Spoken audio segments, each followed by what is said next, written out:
আমার নিজেকে অনেক সার্থক মনে হচ্ছে যে আমি এটা দেখেছি। দর্শকরা ভীষণ রকমের নিস্তব্ধ হয়ে পুরো কাজটা দেখেছেন। আমার মনে হয়েছে যে আমরা সবাই একটা অনুভবের মধ্যে ছিলাম এবং দর্শক তো আমিও। তো আমরা সকল দর্শকই আসলে একটা অনুভবের মধ্যে ছিলাম। আমরা ভীষণই নিস্তব্ধ হয়ে দেখেছি। আর এটা দেখার পরে অনুভবের যে জায়গাটাতে পৌঁছাই তখন আসলে শব্দ বা কথাটা আসলে কোনো মানে রাখে না। আমি না আসলে সিনিয়র অভিনেত্রী হিসেবে ছবিটা দেখিনি, আমি একজন দর্শকের চোখ দিয়ে ছবিটা দেখেছি। তো আমার মনে হয় যে দর্শকের তো এটা দেখতে ভালো লাগবে, কিন্তু দর্শকেরও তো অনেক রকম চাওয়া থাকে।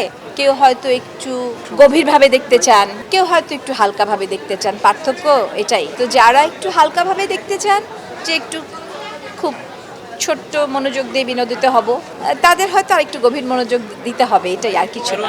আমি খুবই আনন্দিত, খুবই আন্দোলিত। তার কারণটা হচ্ছে যে আমরা আমাদের সেই সব উত্তরসূরিদেরকে দেখতে পাচ্ছি, অসাধারণ সব চিন্তা নিয়ে রাইটাররা আসছেন, ডিরেক্টররা আসছেন। আমি তো নাজিফা তুষি, নূর ইমরানের অভিনয় দেখে তো আমার আসলে কি বলবো, মানে আমার নিজেকে অনেক সার্থক মনে হচ্ছে যে আমি এটা দেখেছি।